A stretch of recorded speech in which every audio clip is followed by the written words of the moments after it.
Good evening, everyone, and welcome to the Peacedale Museum of Art and Culture. I'm Lisa Fiore, President of the Board of Trustees for South County's oldest museum. As trustees, we are entrusted with the preservation of this eclectic, international, and multicultural collection. Our mission's focus is education. For school-aged children, we have our talented and engaging Vice President, Mary Kokoff Brown, assisted by fellow trustee Louise Weaver. Hello, Louise. Betsy Cook, hello on YouTube. Linda Hennessy, who's here. And our former volunteer and our newest trustee, Jan Rothstein. Hello, Jan. Along with our administrator, Julie Wardwell. It is critical for our children to understand and appreciate world cultures and to pique their interest as they continue to learn about the world we live in. We strive to keep history alive and well. Education outreach for our members and the public is also achieved by our stellar speaker series, witnessed by Catherine tonight, and a newsletter. Kudos to Karen Ellsworth, fellow trustee, who is responsible for the speaker series and is our editor-creator of the newsletter.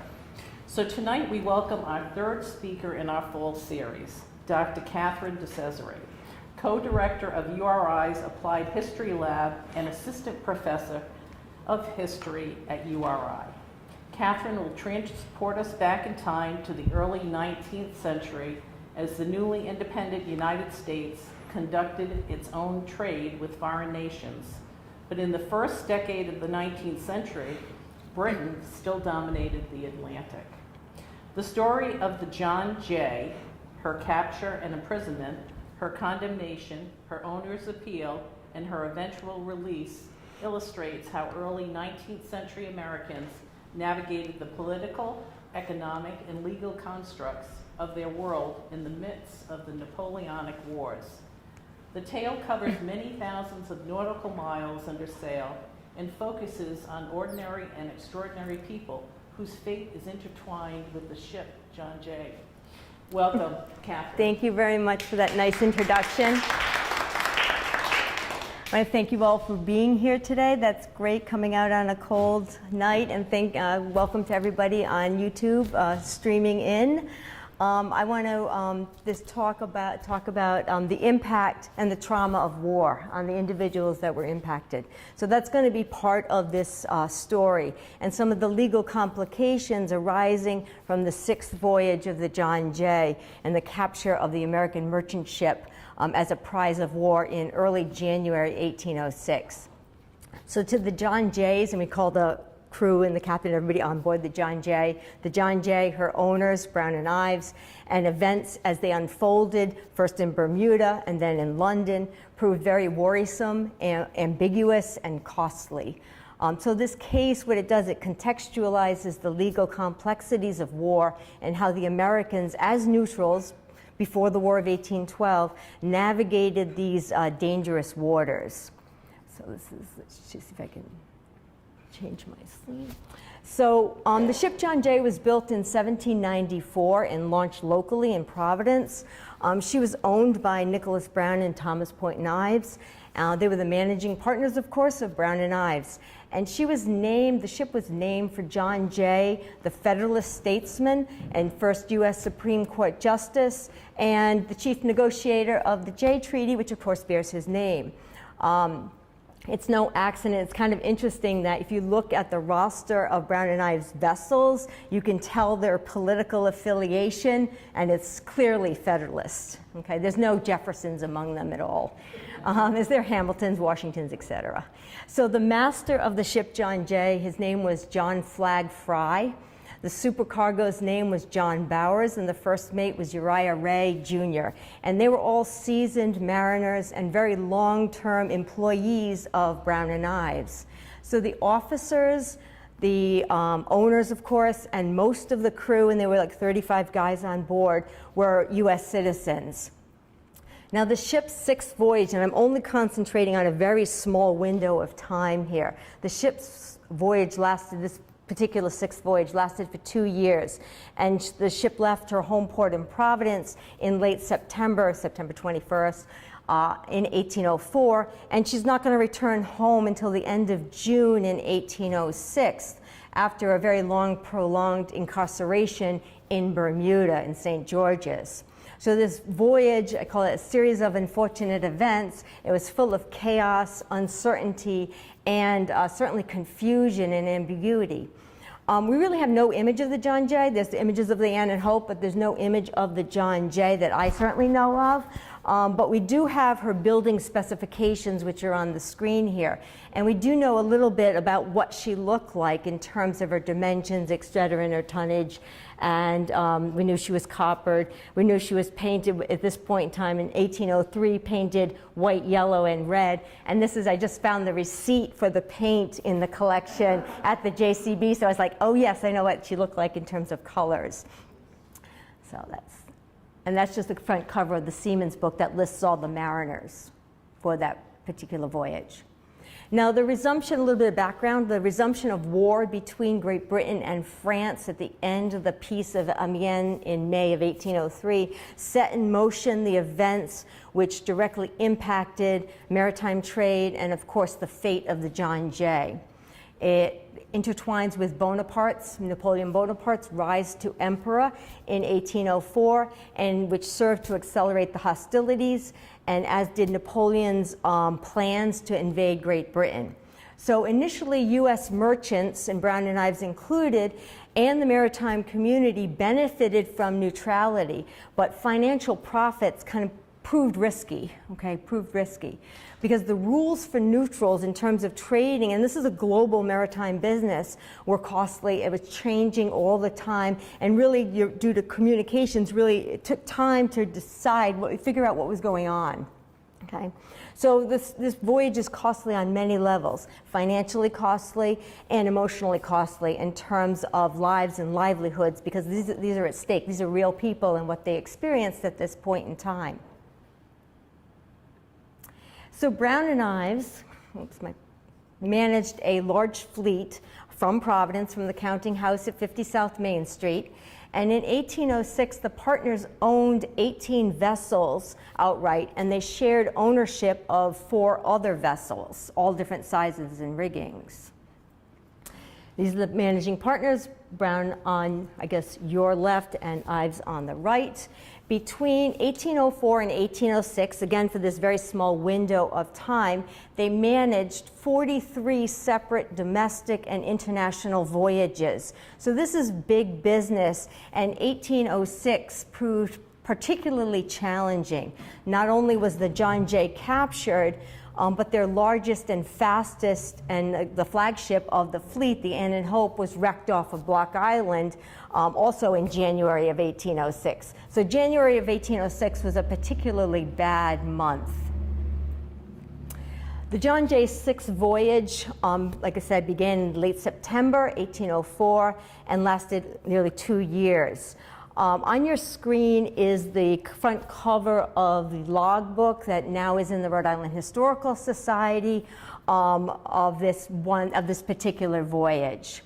This voyage was eventful, it was stressful, but certainly not unusual. It can be considered almost typical of the time period, representative of the time period. It was one of the many thousands of American merchant vessels that were seized by the Royal Navy during the protracted Napoleonic War time period. So the John Jay sailed from Providence, and in her hold she carried mostly sugar, coffee, and a little bit pepper, which originated in the East Indies, which was acquired from her previous voyage. So think about the ships going from Providence to Europe, to Batavia, which is now Jakarta, back and again. So keep on doing these loops, if you will, okay? It was intended, this cargo was intended for sale in Amsterdam. They were going to ship it back to Amsterdam because they could get more money for it there, okay? And then back to Batavia again. Now the decision by the partners, Brown and Ives, to not offload the cargo, the East India origin cargo at Providence at the end of this previous voyage, voyage number 5, saved time, saved money, but the decision ultimately created legal jeopardy for this particular voyage.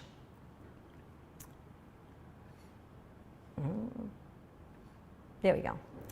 So the ship left Providence in late September, and the troubles actually start in Narragansett Bay, interestingly enough. They run aground, not once, but twice.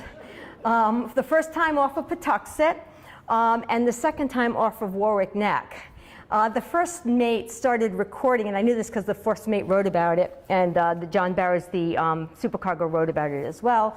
The first mate started recording the latitudes and longitudes as they passed by Beaver Tail. So this is a recreation of a map based on the trajectory of the John Jay, which I'm working on.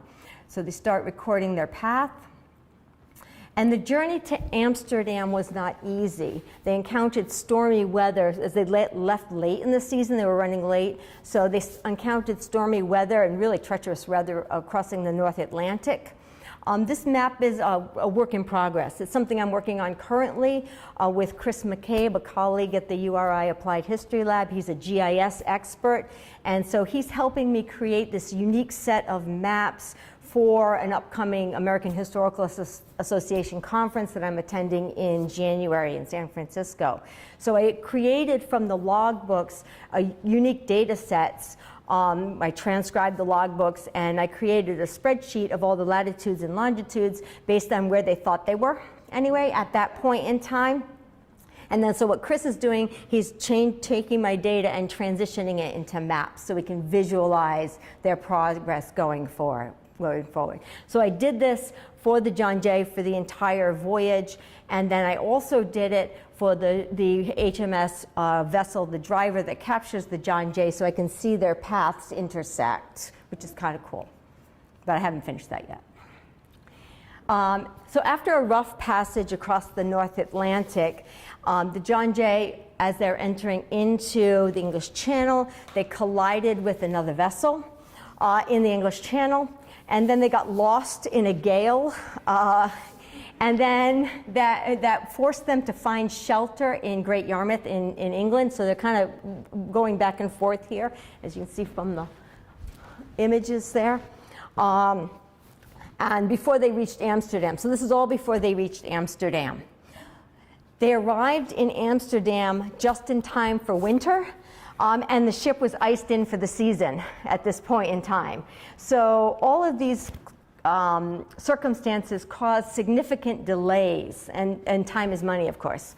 So it can't get out of Amsterdam till the spring thaw. So in the spring of 1805, Captain Fry, and then when the canals unthaw, they seek clearance from the French commandant. Now the French had taken over the Batavian Republic at this point in time, and so he's seeking approval to depart Amsterdam. And this was difficult, but he eventually succeeded with the necessary silver on board. What they were picking up in Amsterdam, they were selling the commodities from Batavia and loading on board the John Jay some $80,000 Spanish dollars, which equivalency is about $2.1 million today.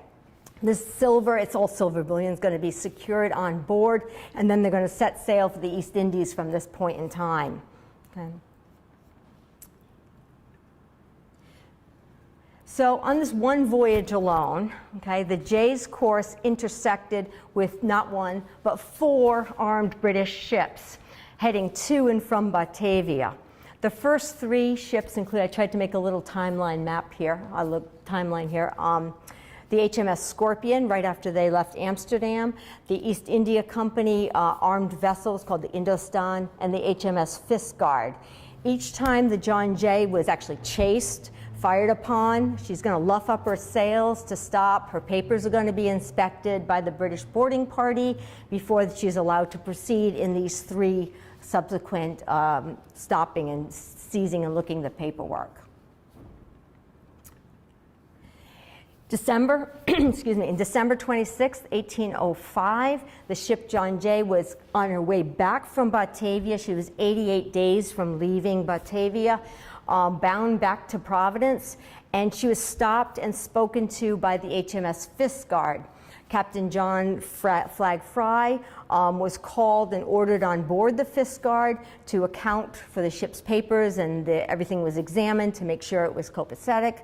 And at this time, the John Jay, Fry, Browers, the John Jay crew heard about a great battle that had taken place and the death of Admiral Nelson, Lord Nelson. So above is a screenshot I took from the logbook where Uriah Ray writes in, Lord Nelson was slain in an engagement, and that of course is the Battle of Trafalgar for all of you naval history fans. So this is news, and this interaction with the Fisk Guard was actually incorporated not just into the logbook, but into the actual legal case as well. It becomes part of the case file as evidence.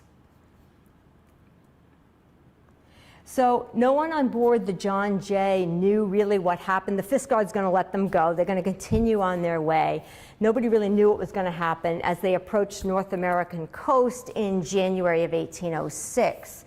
So this is actually the last page of the John Jay's logbook for this voyage, for this aspect of it. It kind of ends very abruptly, as you can see here, because this is when it's captured. Okay, you can see this, it just ends. Because the logbook was seized along with all the other ship's papers at this point in time. Parts of the logbook were transcribed and incorporated as evidence in the case file in the case against the John Jay in Bermuda and subsequently in the appeal in London.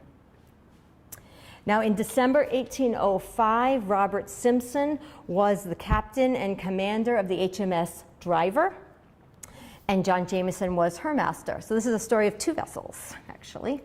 So between Christmas 1805 and January 6, 1806, the Driver chased, fired upon, and spoke to, which means they stopped and spoke to the commanding officers of 7 different vessels. An English brig from Quebec, an American brig from Savannah, a Swedish brig from St. Bart's, an American brig from Rotterdam, another American brig from New York, an American ship from Guadeloupe, and another American brig from Boston, but no prizes. They didn't take any as captive at this point in time.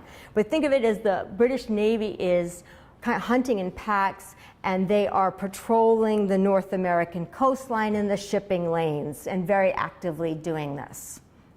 And of course, the US doesn't have much of a Navy at this point. This is the first page of the logbook for the HMS Driver. I was able to find the entire run of the Driver logbooks when I was in London doing research at the National Archives for this project. So as the John Jay neared the coast, she was going to be chased by the Driver, fired upon by the Driver, and this time she's going to be captured and became a prize of war. So Simpson, what happened is, Simpson sent on board the John Jay a prize crew, and they do this exchange. So the British send a contingent of Marines and sailors that are British on board the American ship, and the American sailors are put on board the British ship. So the American ship, the John Jay, was sailed by the British and this so-called forced journey following the Driver into Bermuda. So the only people left on board the John Jay, all the Americans were taken off except for the captain, the supercargo, and some of the boys, the younger boys that were left on board the John Jay. Now the circumstances here, you can imagine, are pretty stressful and fear, and you have a bunch of 20 teenagers and 20-year-olds, guys, that are going to be pulled off to the American vessel John Jay and stuck on the British warship. Okay? So their fate, they didn't know what their fate was at this point in time. It's far from certain. So the John Jay, in the company of the Driver, sailed for Bermuda because that was the closest. Initially, Simpson was unsure whether he was going to bring the vessel to Halifax or Bermuda, but decided to bring it into Bermuda. So they're going to sail in, the driver's going to be much faster and sail in the lead, if you will, and also be continually chasing other vessels as they do so, and the John Jay is going to trail along behind. And they're going to set sail for Bermuda. It's going to take nearly a week for them to reach the island of Bermuda. So this is going to be a forced sail of nearly a week, and under extreme and tense conditions. Now the driver, a little bit about the driver. These are the driver's specifications. She was Bermudian built. She was built of red cedar, and she was built for speed. She's a workhorse of the British Navy, classified as a 16-gun sloop of war. And this is actually, I found the blueprint. You can't really see it very well in the image, but that's the actual blueprint that was used to build the driver in Tynes Yard down in Bermuda.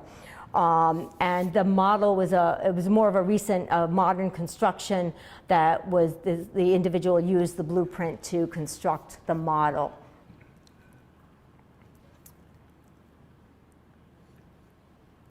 So on this forced journey to Bermuda, the first mate of the John Jay, Uriah Ray, started a new logbook, and this is his new logbook that he started. And you can tell there's, if you look at the original logbook compared to this logbook, you can see the tense and the stress, even in his handwriting, how it changed. It was very anxiety-ridden in this process, and it's quintessential of the very stressful voyage. So Captain Fry was beyond upset by this point in time. Not only was his ship captured, but she was taking on water because the British weren't pumping it out appropriately, and there was significant damage done to the sails and the riggings in this process. Now on our way into St. George's Harbor, and I'll point, they're coming into here, basically is where they're going to go. Ooh, coming into basically here.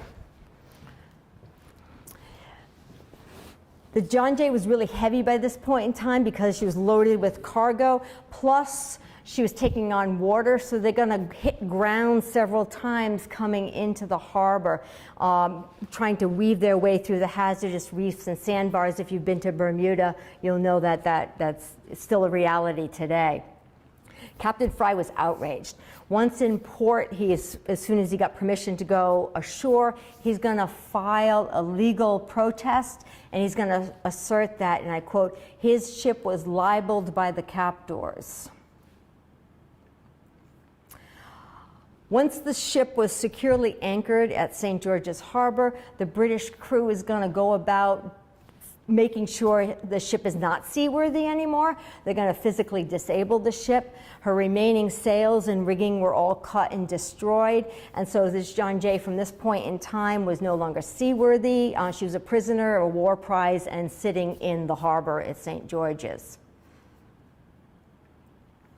So the capture, the forced journey, the detention, and the trial from the perspective of the Americans illuminate, you see a lot of emotion coming up in the correspondence and the records. You see anger, fear, frustration, anxiety. You can see this in the documentation. And especially fear, that fear component looms large here. Now, soon after reaching Bermuda, the supercargo, John Bowers, has the difficult task of informing Brown and Ives that their ship was captured by the British. So he writes, to give you the disagreeable information of the detainment of your ship, John Jay, by His Britannic Majesty's sloop of war driver, Captain Robert Simpson, who fell in with us on Monday the 6th. He goes on to criticize Simpson's actions and complained that Simpson took all the ship's papers, took the logbook, and Bowers explains that they did everything he asked them to do. They readily surrendered everything. They gave him everything reasonable satisfaction, and they tried to inform him of the neutrality of the vessel and neutrality of the property. And I quote from Bowers, however, it seems, this was not sufficient for Captain Simpson, who, being of opinion that we had violated the law of nations by trading with the mother country to their colonies, for which he had a right to send the ship in for adjudication. So it was going to stand trial. The ship was going to stand trial in Bermuda. Let's see if I can get. There we go. Now, Simpson suspected something was not quite right here. He questioned the ownership of the cargo in the ship. Okay? He questioned the legality of the voyage between Amsterdam and Batavia, and he thought some of the cargo was contraband. All of these figures combined, according to the supercargo, according to Bowers, induces him, and I quote, induces him to think the property is not so neutral as we pretend to make appear. Now, the cargo included coffee, sugar, some pepper, and some tin. The estimated value of the cargo when it was appraised, when the trial was over, was some 32,000 British pounds sterling, which I looked it up. It's about millions of dollars today, $30 million today or so. In terms of, this is big. This is a big issue. This is a big deal. So consequently, Simpson and the HMS driver took charge of her. And this is the page that I found in the driver's logbook where it identifies taking the John Jay, specifically identifying the John Jay, and taking charge of her, and the prize crew is sent on board. And so that's, I've tried to underline it out here, and you can't, they spoke to the American ship John Jay from Batavia to Providence. They're going to take charge of her. They're going to go take her. So at the same time, the men, the crew, they're going to go, like I mentioned, the crew is going to transition. The British crew is going to go on, some of the crew is going to go on the American ship, and the Americans are going to go on to the British warship. Now, when the news of the Jay's capture reached Providence, okay, Brown and Ives obviously were very, very distressed, but they quickly mobilized, and they mobilized to hire the best attorney they could. And that was Colonel Samuel Ward Jr. He was experienced. He had a representation of having a very good legal mind, and he had also represented another vessel in a similar Vice Admiralty Court case and appeal.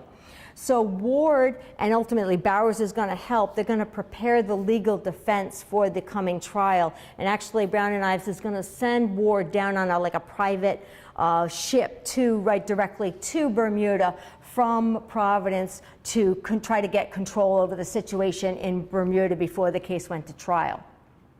Additionally, they figured they needed legal representation in Bermuda as well, so they tried to hire the best attorney they could hire on the island of Bermuda. And so the firm of Benjamin Harvey and his associate Richard Darrell, the Bermudians, were hired. Bowers was in charge of negotiating this, and he later found out that there were actually only 3 attorneys, firms on the island of Bermuda, and one had already been secured for the prosecution. So he really didn't have a lot of choice in terms of who his support was going to be in Bermuda. See if I got this. Is not. There we go. So the trial was scheduled for the following month. However, it was delayed and delayed and delayed. And Bowers, the supercargo, was very frustrated by this process. And he wrote, "How soon it will come on, God only knows. I am informed the proceedings in all kinds of business here are retarded under the most frivolous pretexts." Bowers is going to learn from his attorney that significant delays were to be expected in Bermuda, that there were many vessels that from foreign countries that were being detained and all awaiting trial in Bermuda. So it was a hub of activity for captured vessels, captured American and other foreign vessels. And although Bowers filed a claim in the registrar's office in Bermuda, there was a delay. There was not much else he could do initially. And he mentions, "I wish for as little delay as possible in the case, but I fear some time will be lost before our trial will come on." It actually takes months for them to get their trial actually heard and then later decided. I'll come back to this image. This is a copy case of the Bermuda trial papers that made their way to London. They're in the National Archives in London. They don't exist in Bermuda. The Bermuda archives was lacking in a lot of documentation when I went there. It was kind of sparse. Anyways, while the ship was awaiting trial in Bermuda and sitting there waiting, the Americans actually returned, the crew that were on the driver actually returned to the John Jay, okay? They were there, but it was problematic for them. They struggled with, the officers and the crew of the John Jay struggled with the reality of life in St. George's because think of it as you have a population of young adults and teens, I guess, males, and they want to, you know, go shore leave, drinking, which leads to problems with desertion and impressment of sailors. And so all these were certainties and realities faced by the guys, the sailors of the John Jay. It was a dangerous place, especially for Americans.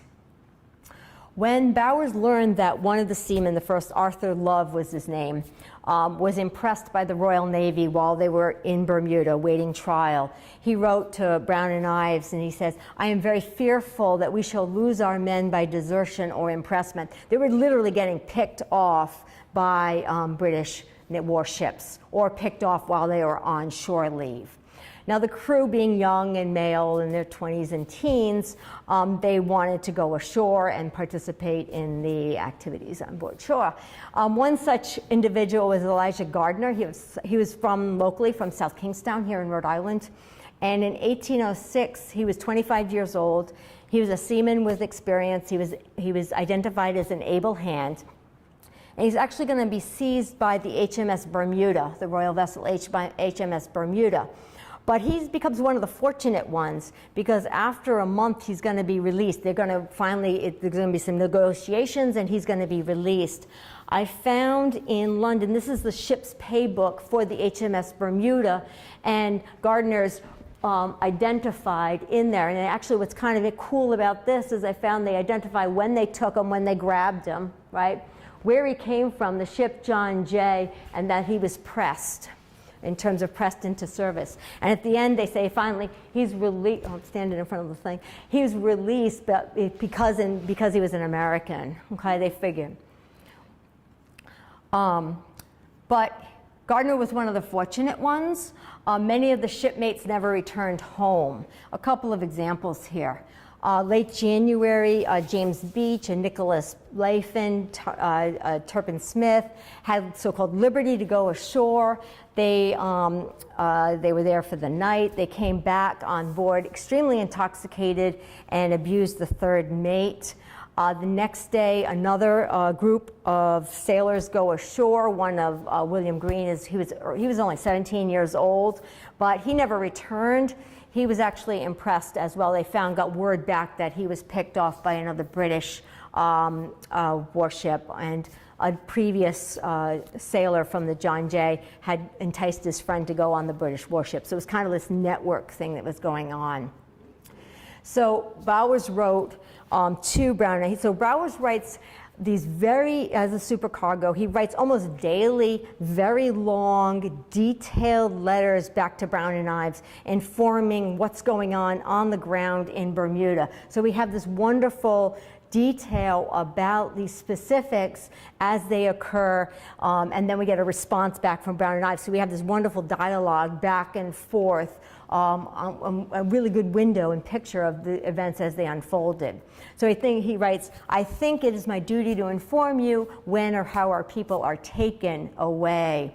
This pub, the White Horse pub, still exists in Bermuda. When I went down to Bermuda, maybe some of you have been there, it is still operational today. It was operational in 1806, located right on the waterfront, adjacent to the waterfront. So I don't know exactly if I call them my guys were here, but they might have been, or somewhere in that very general vicinity, having some drinks, etc., and carousing, etc.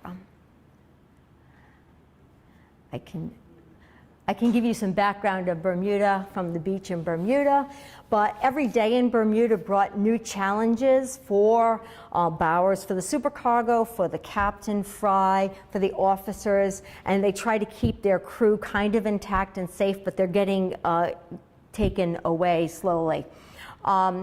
Bowers additionally is going to handle the frustrating legal logistics when he's going to help out Colonel Ward when Colonel Ward gets there. So there's a lag time when Bowers is doing it by himself, but when the attorney comes from Rhode Island to Bermuda, they're going to tag team this effort and try to get the legal case moving forward. So when Ward arrives in Bermuda, he delivers new instructions to Bowers from Brown and Ives. He's got them in his pocket, and he's going to hand them off. And Brown and Ives is going to write to John Bowers. The news, you may be sure, was very distressing to us. They described the financial burdens here, and I quote, "The very uncertain outcome make us very anxious to support our just right." They continued, I put some of this language on the screen.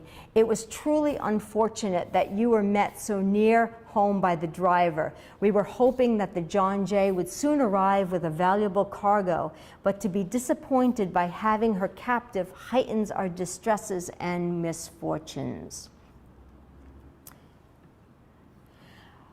Brown and Ives worried and waited for news from Bermuda, as you can imagine, sitting in Providence. And they're going to send, again, almost daily, frequent, detailed letters to Bermuda with instructions or inquiries to what was going on down there. They needed information, they wanted information about what was going on. They keep very in tune and very aware of the fate of other ships in similar circumstances, and they frequently comment in their correspondence on other Bermuda Vice Admiralty Court condemnations. So they're paying attention to what's coming across in Bermuda in terms of the court and how the court is ruling on certain cases before their case is coming up, if that makes sense. Okay? So, and they make this observation in one of the correspondence. "The business of our ship does not look very well. We feel for you, and they're writing to Bowers at this point in time. We feel for you and Captain Fry, your detention being certainly most unjustified. But as you are in powerful hands, it is necessary for you both to retain a perfect command over yourselves and make use of no irritating language, as it can answer no good purpose." And that was more directed to Fry. Was noted to have a temper, and they would, Bowers was often instructed to try to keep Fry in line down in Bermuda and not rile things up. Brown and Ives immediately planned for a future legal action in the form of appeal. So they're anticipating that judgment's going to be rendered against them in Bermuda, and they're looking for the next step, which would be appeal to the High Court of Admiralty in London, of course. And they instructed Ward, they gave him these instructions, part of this is on part of the letters on your screen. "You will carefully preserve every document that may be used in England should there be necessity in the cause, if the cause is finally carried there." What's interesting about this and why I included it is if that phraseology, "should there be necessity," was crossed out. And the vast majority, the lion's share of majority of correspondence in the Brown and Ives papers is written in the hand of Thomas Point Ives. So he's the primary correspondent, and he never makes any mistakes in his writing. It's always a perfect copy, most of the time, and he never crosses out things. And this was uncharacteristic, crossing something out. He usually is very, very exact, precise. His command of English is really wonderful, and command of intricate financial details, I'll say. I'm a big Thomas Point Ives fan. Anyway, no surprise here, the Court of Vice Admiralty in Bermuda condemned the ship John Jay. The day after the official condemnation, Colonel Ward, the attorney, he had the job of informing Brown and Ives of the court's decision. He decided to begin very simply with the obvious. The court passed sentence of condemnation on the Jay yesterday for trading directly from Amsterdam to Batavia, a Dutch colony, contrary to His Britannic Majesty's instructions of 1803. Ward noted that the court declared the voyage to be a continuous voyage, and he was unclear at this point in time whether the ship and the cargo needed to go back to London on what was going to happen next. So at the end of the letter, Ward described what his plan was going to be to Brown and Ives, and he was going to try to repurchase both the ship and the cargo at public auction, because that was the standard protocol for a condemned ship, and which they did. But it was a very frustrating process, and it took time, and that's not going to be completed till early June 1806. And Brown and Ives is actually going to provide Ward with additional money, some $60,000, to cover costs down in Bermuda for this process. Again, a lot of money in 1806. Following the trial, Ward, for Brown and Ives, is going to repurchase. So think of this: Brown and Ives has to repurchase their own vessel at auction after condemnation. After this transaction occurs, the official decree of the Bermuda Court of Vice Admiralty was signed by the judge, along with an official pass that enabled the ship to finally leave St. George's and go back to Providence. The problem was that the ship was disabled and had been sitting in St. George's Harbor now, not moving anywhere for 6 months, which was problematic on a lot of different levels, okay? So after months of idleness, just sitting and rotting actually, and most of the crew that was still left, they had been going home, so Brown and Ives was paying for their passage back to Providence. So for example, Captain Fry left earlier than June because he had a family back in Providence, so they sent him back home to be with his family instead of sitting in Bermuda. So it was just Bowers that was left with Ward at the end of this. So they also had a problem with, they had no crew at this point in time either. So they had to hire a Bermudian crew, and they hired a black Bermudian crew to sail the John Jay back to Providence.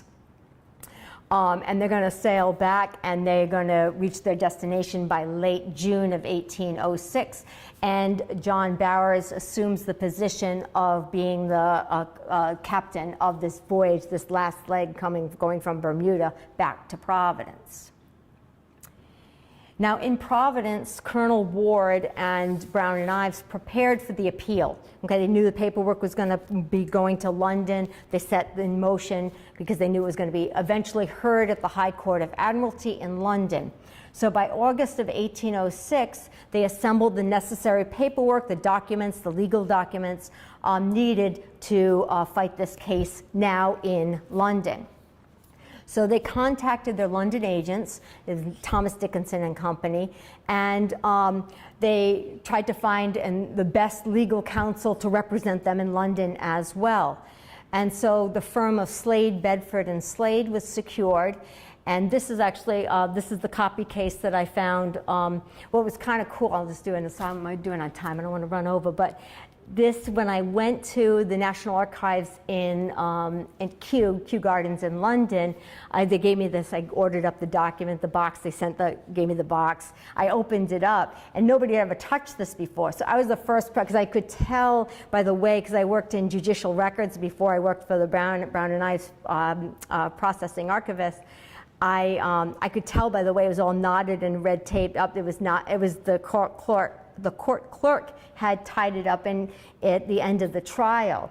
So I went and I went to the desk and I said, oh, you know, this has never been opened. Can I open it up? Etc. They go, yeah, you came here to do that. And I'm like, okay, fine. So I undo all the little knots and undo. So these documents had been trifolded and, you know, in this bundle, okay, for hundreds of years by this point in time. So trying to open them up and read them, etc. That took some time to do and transcribe them because everything's in tiny script. But anyways, I digress.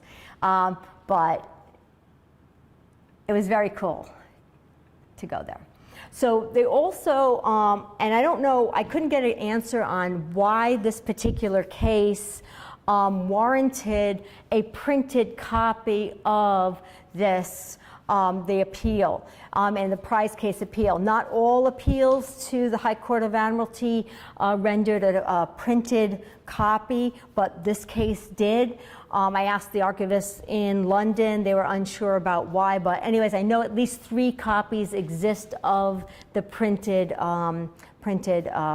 version of the case. One is at the JCB Library, one is at the Historical Society with Colonel Ward's papers, and the other's in London.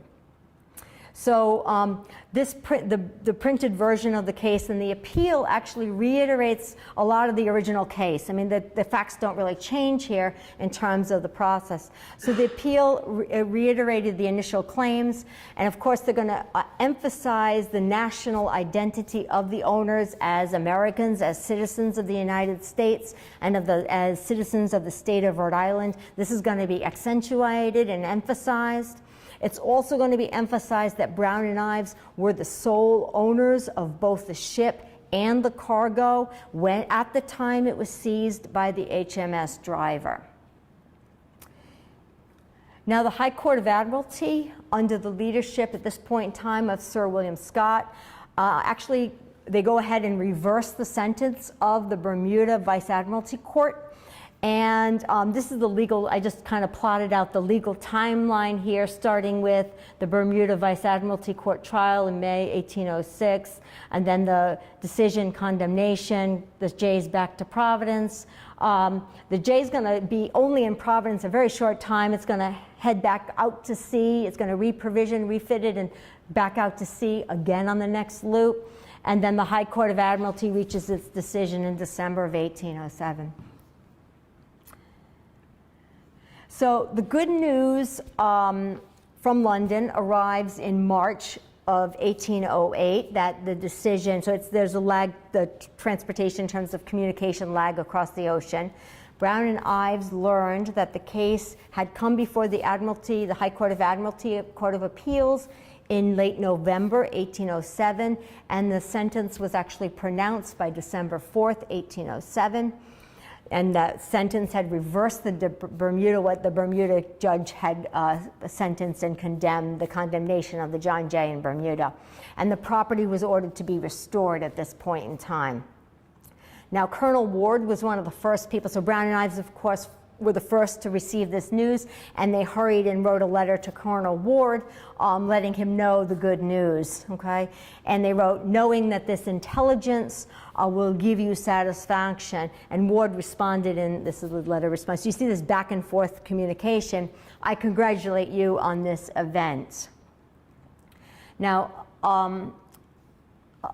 a little bit in terms of what happens at the end here, because the Napoleonic Wars directly impacted everything, and ultimately this is going to lead to the War of 1812 and the U.S. involvement in the Second War against Great Britain. But the Napoleonic Wars impacted this neutral shipping and individual U.S. citizenship. And the case of the John Jay is just one small example of what is replicated many times over. Okay, this is not just this is just one example. And the conflict that caused a lot of anxiety and personal difficulties and an entangled, serious legal quandary. And it's going to cross jurisdiction. So it's across from Providence. You see the network from Providence, Bermuda, to London in terms of this network. And the John Jay was actually one of thousands of ships taken by the British Navy during this conflict. And everybody on board is going to be impacted. And everybody actually, I think, in the community of Providence, because it's all an intertwined, connected community in terms of who's working on the waterfront, docks, families associated with the seamen and the mariners, et cetera. It's a small, tight community. And they're all going to wrestle with the dangers, the anxieties, the fears, and the challenges brought on by those unfortunate sequence of events and circumstances. Just a little bit about what's going to happen at the end. You probably can't see that, that's too small. But what happens to the ship John Jay after she's going to start off on her 7th voyage, again, back to Amsterdam, back to Batavia. But she's going to meet with an unfortunate end. In August of 1807, the John Jay is going to be wrecked on Pigeon Island off the coast of Batavia. Captain Fry, they still had a lot of the same individuals are still involved here. So Captain Fry was still the captain. John Bowers was again the supercargo. When the vessel was wrecked off of Batavia, there was no loss of life, and they were actually able to save some of the cargo. And actually the officers and the crew all made it home on different various vessels. So they negotiated the rides home for that. Now, when news about this wreck, again, takes time to travel from the East Indies back to Providence. News of the wreck of the John Jay arrived in Providence right before the news of the reversal of the High Court Admiralty decision. So it's kind of a bittersweet victory because they win on the appeal, but the ship is lost in the end. Okay. After the Vice Admiralty Court trial, in Bermuda, the commander, the captain of the driver, Robert Simpson, was promoted. So he was promoted to a much larger vessel. The vessel's name was the HMS Cleopatra. It was a 32-gun vessel, warship. He's going to continue patrolling the coast of the United States, but he's not going to live terribly long. He's going to die in June of 1808 in Halifax while he's in Halifax. So we had a shipwreck, we got a death. After the wreck of the John Jay, Captain Fry returned to Providence, but he had been ill for so throughout the 6th voyage, he was pretty ill, and he kept on getting fevers, and the fevers would get worse over time, and you can see this written down and written in the correspondence and written in the logbook as well. He ends up dying in August of 1809 at sea. Again, ironically, buried at sea somewhat near Bermuda. But there's actually a grave marker for him in Providence at the North Burial Ground, interestingly. John Bowers, the supercargo, continues to work for Brown and Ives. He was promoted and becomes their agent in Canton for a number of years, so he's a resident. He's conducting business for them in Canton. He gets into trouble in in Canton, and Brown and Ives actually sends a rescue party out to go get him and bring him home. But that's another whole story that's not affiliated with this one per se. He's going to actually return to the sea in his 50s, so he's old at this point in time, returning to the sea, and he too dies at sea off the coast of Africa in 1820 and buried at sea. So it's not, wreck, died. So unfortunately, that's the way that ended, unfortunately. But thank you for being a great audience. And yeah, I'm looking forward to your questions. Let me just look. This is all the, okay. This is all the, thank you. This is all the different repositories that I visited to reconstruct this narrative, and some of the funding that I received from the university to do this, because I was in Bermuda for a few weeks, and I was in London for twice in like 6 weeks or so. So yeah, it took some time to do that. So yeah, if you have any questions or anything, I'd be happy to chat with you. I had always heard, obviously wrongly, that this boat was taken by the British and then turned into a slave ship. No. And that terrified me. No. So no, that did not happen at all. That's. As you were talking, I just realized this was not. No. Is the Brown and Ives, is Brown the Brown family, Brown University? Mm-hmm. Yep. Is one and the same? Mm-hmm. Yep, exactly.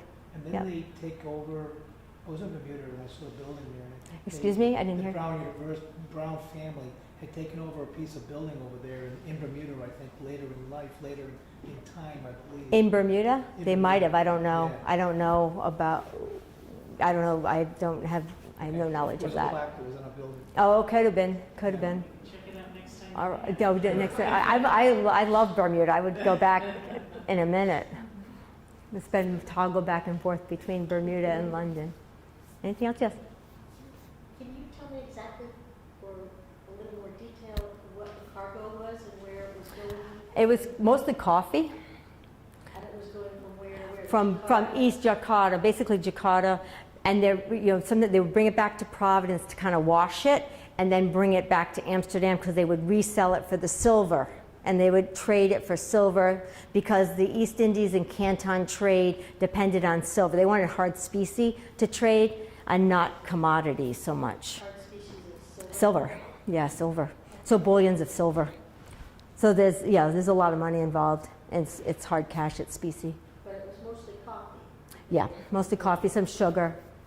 Yep, pepper. Pepper's a big commodity that was traded from that region as well. And they bring it to Providence, and then They would bring it, sometimes they went back to Amsterdam. This particular voyage, the 5th voyage, they go back to Providence, but they don't offload it. Because they don't offload the cargo, it's technically,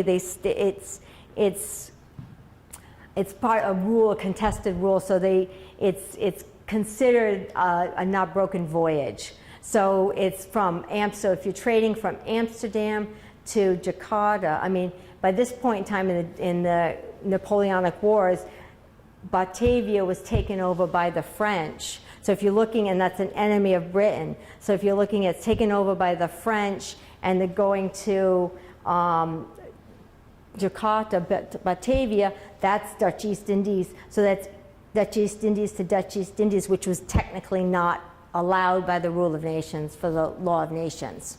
So that was considered technically illegal. So I think there's some, and I write about this in one of my chapters, is that the legality component of it and why the High Court of Admiralty reverses Bermuda Court is stuff was going on in Bermuda that wasn't on the up and up in terms of probably bribes or something like that, because I found in London a report from Bermuda listing cases and condemnations, and I was surprised by it, and I went, that's not very many. They're only reporting to London this short little list when I know there's lots of cases going in and they're being condemned. So I think there was stuff going on in Bermuda, but again, the rules are changing constantly for trade and neutrals and what can be traded. What? the cargo was disappearing in Bermuda? Not so much. They were trying to keep that under control because if the condemnation, and then I think the judge, people got a piece of the action if the cargo and ship were condemned in Bermuda. The judge, certainly the captain, the driver, the crew, they shared in the proceeds of that. So they didn't want that cargo disappearing because they wanted that for themselves. Does that make sense? Yeah, it's a lot of different levels of corruption. But any other questions or? So, yes. So a ship like the John Jay, and making the different moves, it would always be the same? They're looping the same kind of pattern, it's one of the bigger vessels, so it can handle the bigger transatlantic, going all the way to Indian Ocean, et cetera. Some of the smaller vessels do more of the coastal trade and Narragansett Bay trade. So there's all different sized vessels that do different aspects of the trade, if that makes sense. Yeah. Also It's specialization. It's almost like they know the route, they know where they're going to go, they know where to stop, so it's They more have- efficient. And they have all their contacts in different places, so this is another whole aspect of it, which is kind of cool. I look at the world from 50 South Main Street. You can see from all the correspondence coming into the counting house what Napoleon is doing, because all the agents in all the urban areas and all the seaports are reporting back to Brown and Ives and saying, okay, Napoleon's moving here. So you can almost track what's going on in Europe through what's going on in Providence, from the news that's coming into Providence, which is kind of cool. Yeah. Yeah. Yeah. Yeah. Whereabouts was the ship Providence built? And What? Location-wise, do you know where the ship was built? Yeah, it was built pretty much across, where it is now, on the Providence River. You could probably, from the top, from Brown University, from the top of the hill, you could probably see it being built on the other side of the river. Okay. Yeah, I think I figured that out. I was trying to piece together, because you're looking at evidence and trying to piece together, snippets of information and build in. That first voyage that they grounded twice, Mm-hmm. and then went to Amsterdam, how long was that? They started in September, so by the time they got to Amsterdam, it was like December. Oh, wow. Yeah, so, but they had the collision, they had to regroup in Yarmouth, and so it was, they got lost, it was, it was, and, you can see, and then getting lost is, when you read the logbooks, getting lost is a reality. I mean, they really don't, it's, weather, weather, you have no GPS. If you can't see, you can't see. So what do you do? It's their best guesstimate now where you are. So sometimes they write, they can take no measurement, they can't take latitude, longitude. They're kind of just, hoping for the best, guesstimating as where they're going and how they're getting there, and hoping they're in the right direction, or, oh, I don't know where I am, or that kind of, right? So, any other questions or?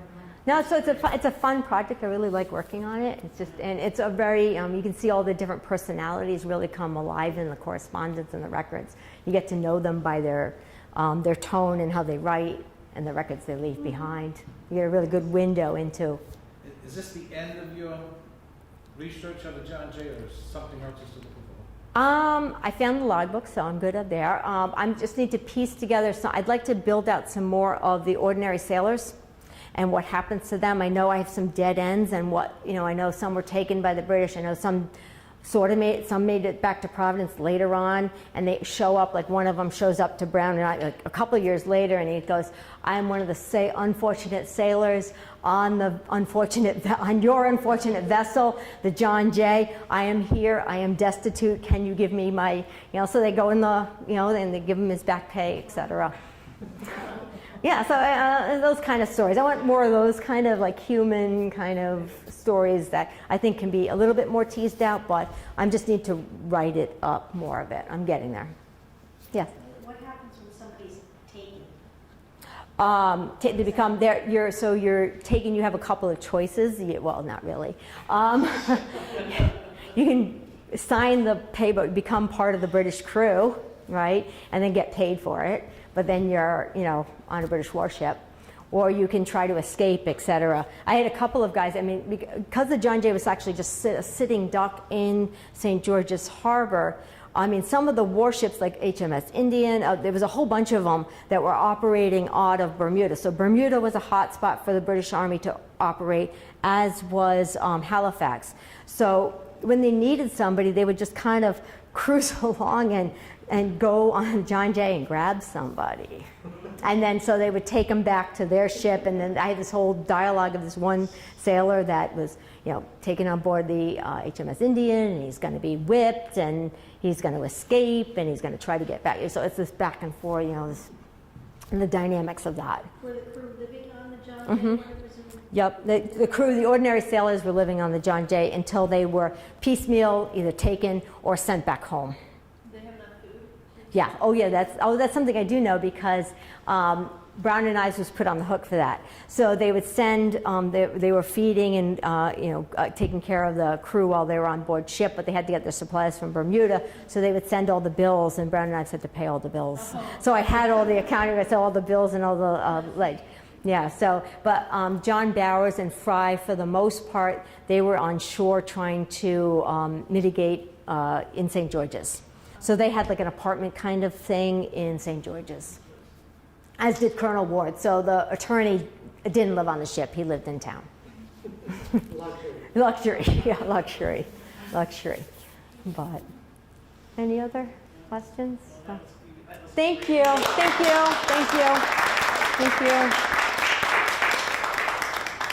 everybody. So, thank you. So, thank you. Yeah.